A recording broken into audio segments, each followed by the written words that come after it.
तो आज मैं आपको एक बड़ी अनोखी रहस्यमय कहानी सुनाऊंगी।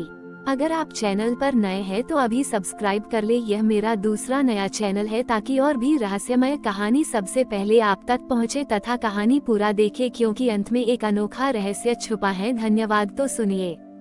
पुरी के जगन्नाथ मंदिर में, जहां हर दिन हजारों भक्त अपनी मनोकामनाएं लेकर आते थे, वहां एक विद्वान भक्त था जिसका नाम केशव था। केशव ने अपना पूरा जीवन शास्त्रों के अध्ययन और भगवान की भक्ति में बिताया था। उसे लगता था कि उसने भगवान के बारे में सब कुछ जान लिया है, उनके अवतार, उनकी लीलाएं, उनके मंत्र और उनके अनुष्ठान। वो हर दिन मंदिर आता और घंटों भगवान के सामने बैठकर ध्यान करता। केशव को अपने ज्ञान पर बहुत गर्व था। वो अक्सर अन्य भक्तों को देखता और सोचता कि वे कितने साधारण हैं, उन्हें भगवान के बारे में उतना ज्ञान नहीं है जितना उसे है। उसे लगता था कि भगवान केवल उन लोगों की सुनते होंगे जो शास्त्रों के ज्ञाता हैं और जो कठिन अनुष्ठान करते हैं। उसके मन में हमेशा एक प्रश्न रहता था, भगवान को प्रसन्न करने का सबसे अच्छा तरीका क्या है। वो कई बार पंडितों और गुरुओं से यह प्रश्न पूछता और उन्हें अलग अलग उत्तर मिलते। कोई कहता दान करो, कोई कहता तीर्थ यात्रा करो, कोई कहता मंत्रों का जाप करो। केशव इन सभी उत्तरों से संतुष्ट नहीं था। उसे लगता था कि इन सब में कुछ कमी है, कोई ऐसा गहरा सत्य है जो उसे अभी तक नहीं मिला है। उसे लगता था कि भगवान का उत्तर इन सब से परे होगा। एक दिन रथ यात्रा का समय करीब था। पुरी में उत्सव का माहौल था। केशव ने सोचा कि इस बार वह सीधे भगवान जगन्नाथ से ही अपना प्रश्न पूछेगा। उसने अपनी पूरी लगन से भगवान का ध्यान किया, उनसे प्रार्थना की कि वे उसे उसके प्रश्न का उत्तर दें। वह जानता था कि यह एक बहुत बड़ा प्रश्न था और उसे उम्मीद थी कि भगवान उसे कोई दिव्य संकेत देंगे। रथ यात्रा का दिन आया। केशव भीड़ में खड़ा था, उसका हृदय उत्सुकता और आशा से भरा था। जब भगवान जगन्नाथ का रथ उसके पास से गुजरा तो केशव ने अपनी आंखें बंद की और पूरे हृदय से अपना प्रश्न दोहराया, हे प्रभु, आपको प्रसन्न करने का सबसे अच्छा तरीका क्या है।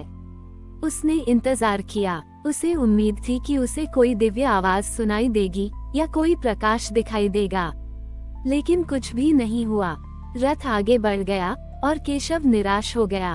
उसे लगा कि भगवान ने उसकी पुकार नहीं सुनी या शायद उसका प्रश्न इतना महत्वपूर्ण नहीं था। वो उदास होकर मंदिर के पास एक कोने में बैठ गया। उसे लगा कि उसका सारा ज्ञान व्यर्थ है, क्योंकि वह भगवान को प्रसन्न करने का सबसे अच्छा तरीका नहीं जानता था। केशव अपनी निराशा में डूबा हुआ था। उसे लगा कि उसका सारा जीवन व्यर्थ हो गया है, क्योंकि वह भगवान के सबसे महत्वपूर्ण प्रश्न का उत्तर नहीं पा सका। वो अभी भी मंदिर के पास उसी कोने में बैठा था जब उसने एक धीमी लेकिन बहुत ही शांत आवाज सुनी। यह आवाज किसी मनुष्य की नहीं थी, बल्कि ऐसा लगा मानो वो हवा में घा छोटी उड़ गई हो। बेटा, तुमने अपना प्रश्न पूछा और मैंने तुम्हें उत्तर दिया, लेकिन तुमने उसे सुना नहीं। केशव हैरान हुआ। उसने चारों ओर देखा, लेकिन उसे कोई दिखाई नहीं दिया। कौन बोल रहा है? उसने पूछा। आवाज फिर आई, अब थोड़ी स्पष्ट, मैं ही हूँ, जगन्नाथ। तुमने मुझसे पूछा कि मुझे प्रसन्न करने का सबसे अच्छा तरीका क्या है, और मैंने तुम्हें रथ यात्रा में ही उसका उत्तर दिया। केशव चकित रह गया। रथ यात्रा में? लेकिन मैंने तो कुछ नहीं सुना प्रभु। आवाज ने समझाया, जब तुम रथ यात्रा में खड़े थे तो तुमने क्या देखा? तुमने लाखों लोगों को एक साथ रथ खींचते देखा। तुमने देखा कि कैसे राजा और रंक, धनी और गरीब सब एक साथ काम कर रहे थे, बिना किसी भेदभाव के।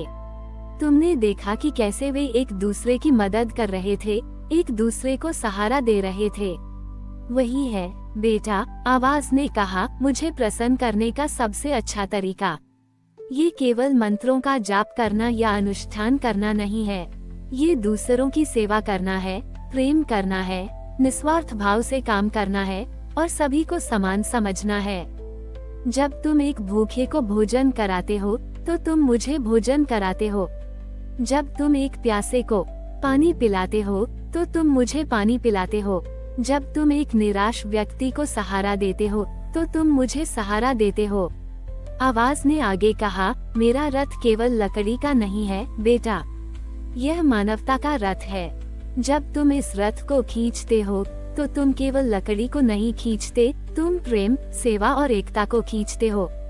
यही है तुम्हारा सबसे बड़ा अर्पण और यही है मुझे प्रसन्न करने का सबसे अच्छा तरीका।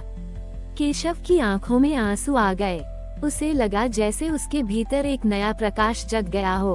उसने हमेशा शास्त्रों में और अनुष्ठानों में भगवान को खोजा था, लेकिन भगवान तो उसके सामने ही थे, मानवता की सेवा में। उसे समझ आया कि उसका सारा ज्ञान अधूरा था, क्योंकि उसने इस सबसे महत्वपूर्ण सत्य को नहीं समझा था। उस दिन से केशव का जीवन पूरी तरह बदल गया। वह अब केवल एक विद्वान भक्त नहीं था, बल्कि वह सेवा वाला केशव के नाम से जाना जाने लगा। उसने अपने ज्ञान का उपयोग दूसरों की मदद करने में किया।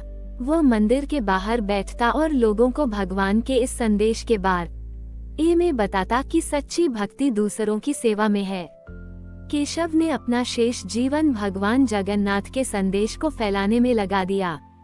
वह अब केवल शास्त्रों का अध्ययन नहीं करता था, बल्कि वह उन सिद्धांतों को अपने जीवन में उतारता था।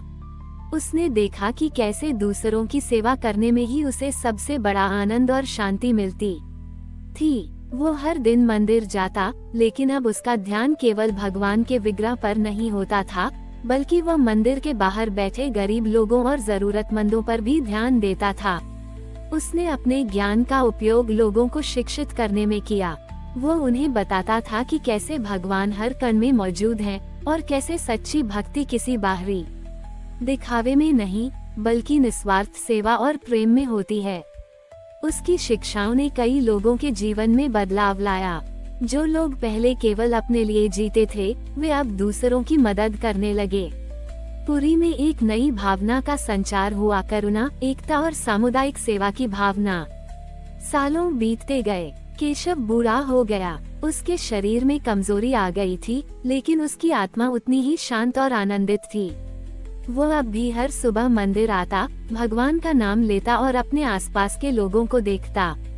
उसकी आंखों में अब कोई प्रश्न नहीं था, केवल असीम कृतज्ञता थी। एक रथ यात्रा की शाम, जब सूरज समुद्र में डूब रहा था और रथ गुंडिचा मंदिर पहुंच चुके थे, केशव मंदिर के पास अपनी जगह पर बैठा था।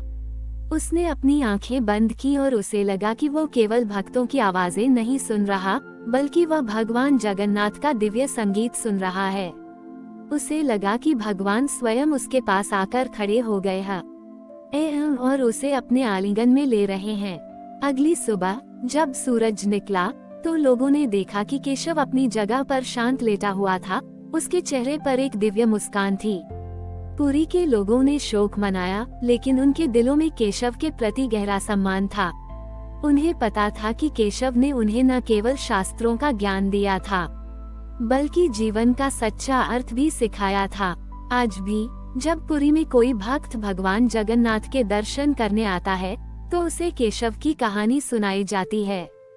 लोग कहते हैं कि भगवान को प्रसन्न करने का सबसे अच्छा तरीका दूसरों की सेवा करना है, और भगवान जगन्नाथ का प्रेम हर उस व्यक्ति के साथ है जो निस्वार्थ भाव से सेवा करता है। और केशव का जीवन हमेशा के लिए पुरी की आत्मा में समा गया, ये सिखाते हुए कि सच्चा मार्ग भव्यता में नहीं, बल्कि सादगी और सेवा में है।